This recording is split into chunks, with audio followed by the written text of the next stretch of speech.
There will be time for you to read the instructions and questions, and you'll have a chance to check your work. All the recordings will be played once only. The test is in 4 sections. At the end of the test, you'll be given 10 minutes to transfer your answers to an answer sheet. Now turn to Section 1. Section 1. You will hear a conversation between a customer and a shop assistant. First, you have some time to look at questions 1 to 5.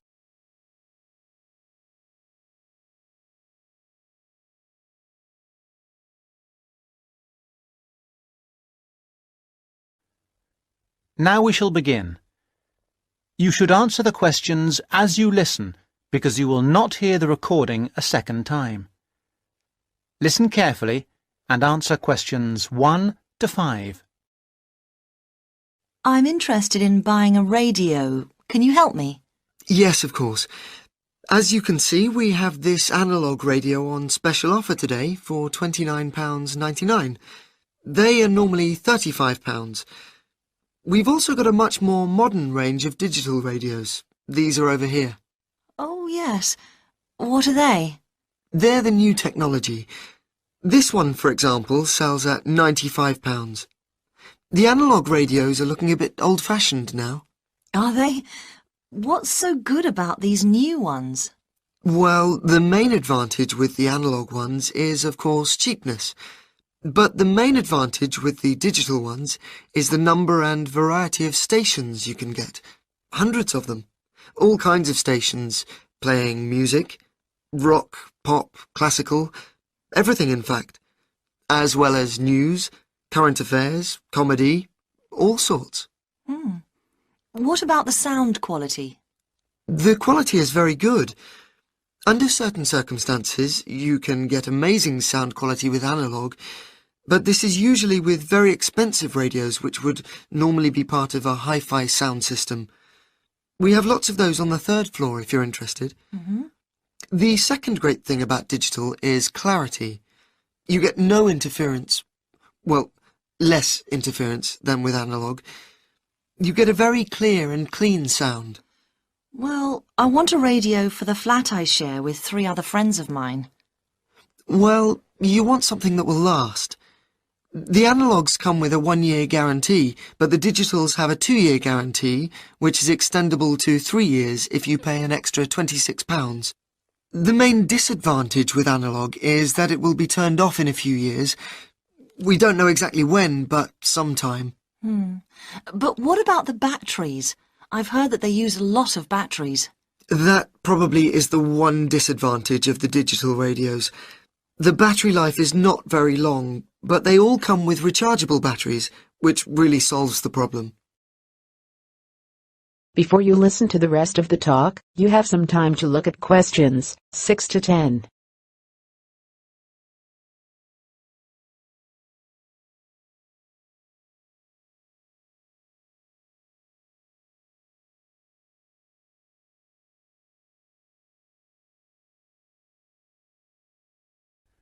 Now listen and answer questions 6 to 10. So, how would you like to pay? Cash. I wondered if you had a Robson's store card? Do you know, I think I do. Here we are. Oh my goodness, I haven't seen one of those for a long time.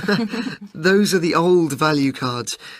Now you can get a super value card, which is even better value. Really? I don't know what to do. Well, I can change you onto a super value card if you want. With the super value card, you get double the standard number of points and your free credit period is longer. With your old card, you get 1 month's free credit, but you can get 3 months free credit with the new card. The interest rate is a bit higher at 22.5% rather than 18.5%, but if you're careful, you don't have to pay interest at all. Well, I'm not sure about that. It seems better in some ways. Can I continue to use my old card? You certainly can, until they withdraw them, which I'm sure they will before too long. But with the super value card, there are special card-holder-only days, 2 per month, compared with 1 per month with the old card. I see. My old card gave me free delivery too. That's right. Free delivery within 20 miles. The Super Value card gives you free delivery up to 50 miles. Well, that sounds good. I think the old card was free too. With the Super Value, there is an initial fee of just £12, and then it's very good value. I think I'll pay cash. Very good, madam. That is the end of section 1. You now have half a minute to check your answers.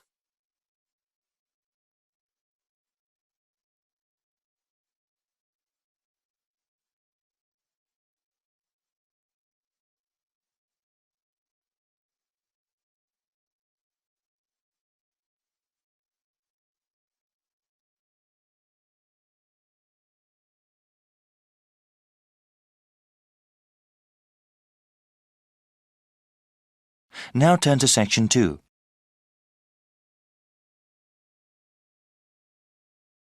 Section 2. You'll hear a webcast on the Freeman Travel Services website.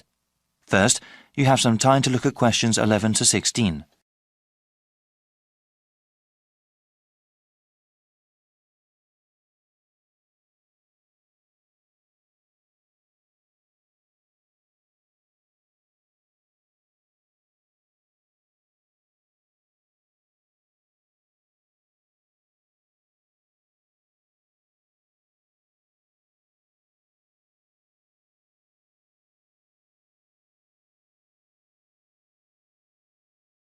Now listen to the first part of the webcast and answer questions 11 to 16.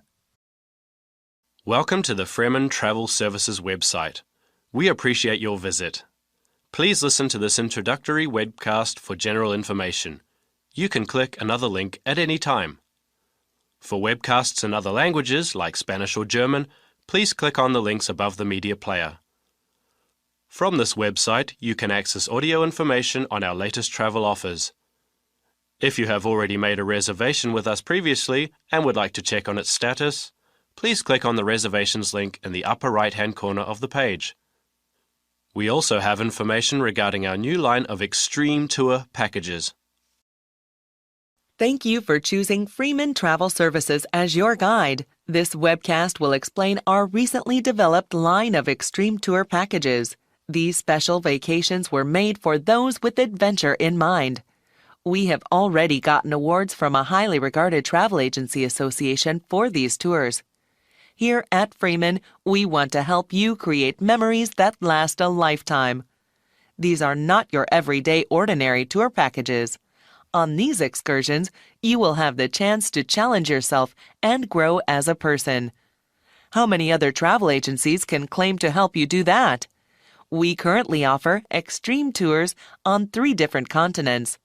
In South America, we have programs in Brazil, Peru, and Argentina. In Southeast Asia, you can go to Thailand or Vietnam. Finally, we just recently started selling spaces for tours in Australia. We also plan to offer more locations around the world in the coming year. Please check this website for future updates. There are highly trained people guiding you on every one of our tours. For those independent travelers, don't worry, there are plenty of opportunities available to explore on your own. Whenever you purchase one of our tour packages, we do our best to accommodate you. Round-trip airfare to your destination is included, along with any accommodation and transportation needed in that country.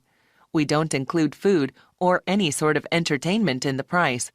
We know that our customers often want to discover these things by themselves. Before you hear the rest of the webcast, you have some time to look at questions 17 to 20.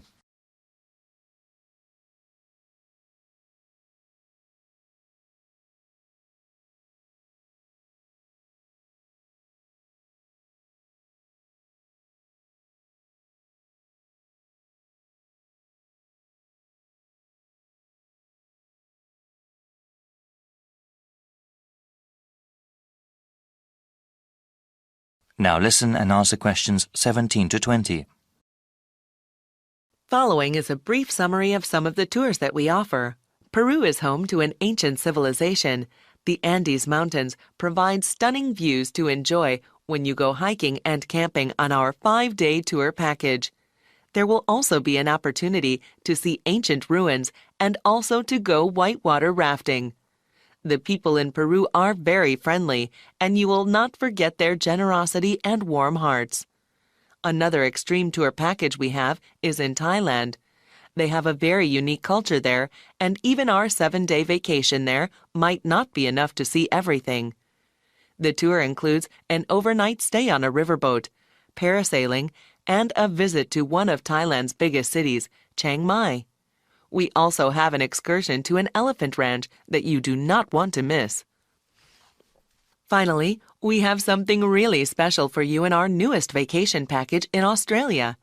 We have over 2 weeks of activities, that is 14 days, which take you from the Gold Coast to the Outback and to some of the continent's most exciting places. Go on this tour if you want to scuba dive with thousands of tropical fish at the Great Barrier Reef. See the awesome beauty of Australia's deserts, and party in some of the best clubs and bars in the country. Thank you for considering Freeman Tours. I invite you to look at the comment board on this website. There you can read the testimonials of all the people who have gone on our tours. That is the end of section 2. You now have half a minute to check your answers.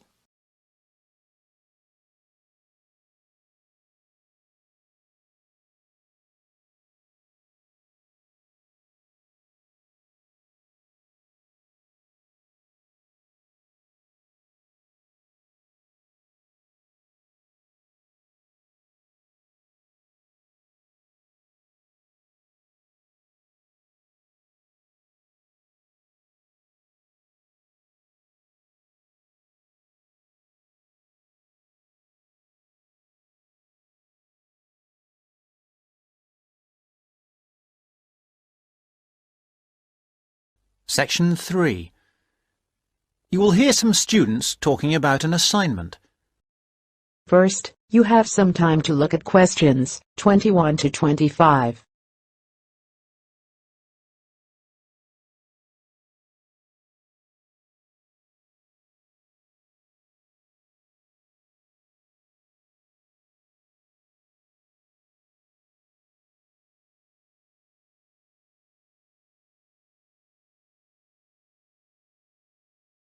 Listen carefully and answer questions 21 to 25. Hello, Tom. Hello, Anne. What have you been doing? Oh, just sitting around, catching up with some reading. I've had a great time. You know we're doing this assignment on... what is it? Museums, their costs and benefits. That's right. Well, I've been to the Sandgate Museum. It was really good.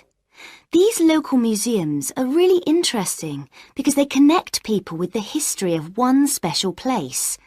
We all know about kings and emperors and battles and wars, but local museums tell us about the everyday lives of ordinary people, and that's why they are so important. I'm not so sure about that. I think they are of interest, but they're so small that they can't give a true picture. They do their best. I don't really agree. They do give a true picture, but perhaps not a full picture. It's the truth, but not the whole truth. I think the smallness is the number one problem. Because they're small and local, they attract few visitors. That's why they have so little money. And because they have little money, they can't buy or maintain many really interesting exhibits. As a result, the shop is almost as big as the museum to try to raise money by selling souvenirs, postcards, sweets and so on. I think they find it difficult, but not impossible. And don't forget, they get a lot of their exhibits free from local people. There was this boat, for example, that was fantastic. Really? What was that? There was a massive fishing boat, a real one, about 100 years old, and you could walk on it and get the feeling of what fishing in those days was really like. Sounds quite good. But I've always found that these kinds of museums are a bit dingy. For example, the display cabinets are so dark that you can hardly see the exhibits, and the labels are sometimes difficult to read. Before you listen to the rest of the talk, you have some time to look at questions 26 to 30.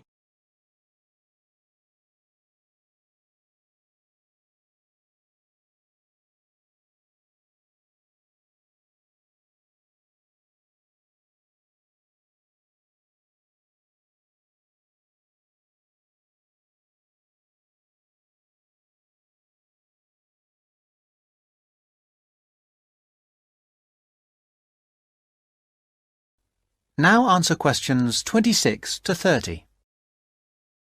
So coming back to our assignment, what we've got to decide is whether these museums should be funded by the government or just by local people. I think it depends entirely on what kind of museum it is. How do you mean? Well, take local history museums. They are small, so they won't survive without financial support. But that should come from the local authority, since only people in that area or tourists will visit it. I agree, but what about big natural history museums? Surely they should get money from the central government. Why? Children who want to learn about nature can go out into the countryside with their school teachers. They could survive from donations, and they get loads of visitors anyway. The state should spend more on science museums, since not enough people are studying science these days. I'm not so sure, but I do think a sort of museum which should not get public funds is the craft museum. Yes, like museums of cotton weaving. Yeah, which are of interest to only a very small number of people, and they should pay for it. I agree, but a working farm is a different thing again. That's something from the past of all of us, and so it's important to the local community.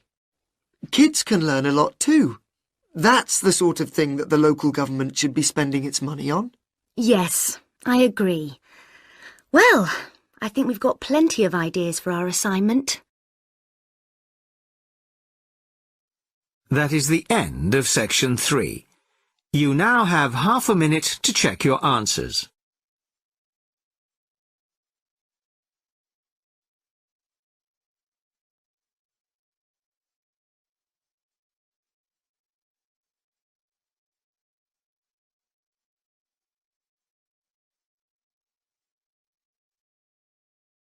Section 4.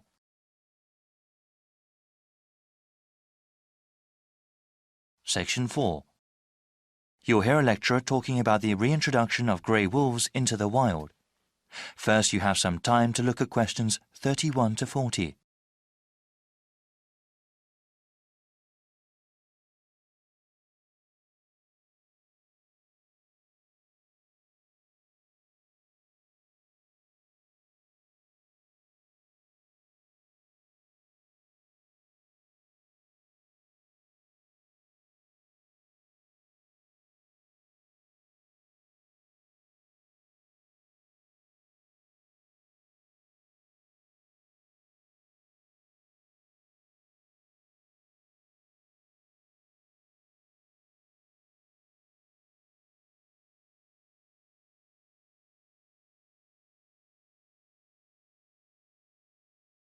Now listen carefully and answer questions 31 to 40. I am going to talk about one of my favourite animals today, the grey wolf. Similar to other top-level predators, like the shark, wolves sometimes have a bad reputation. It is true, they do sometimes attack herds of livestock that people depend on. In nature, however, grey wolves are a critical part of the ecosystem. Wolves are larger than the average dog. They also have a keener sense of smell since they are not a domesticated species and still live and hunt in the wild. They hunt in small packs and actually have a sophisticated social system. Scientists have observed that wolf packs are well defined by hierarchies. There is one hierarchy for male wolves and one for female wolves. At the top of each is an alpha male and an alpha female. They are not leaders of the pack according to the human definition, but they seem to have special privileges compared to the other wolves. This privilege has to do more with reproducing rather than having more food. Any pair of wolves in a pack may breed, but it is usually the alpha pair's wolf pups that are the most successful. Other pairs may not be able to raise their offspring to maturity, especially when there are limited resources. The alpha status among wolves is not permanent. Wolves are free to challenge the alpha male. These challenges are not necessarily physical fights, but are mostly ritual confrontations that involve bluffing and posturing. There is always the potential for violence, though, and sometimes the jockeying for the alpha status is fatal for one of the participants.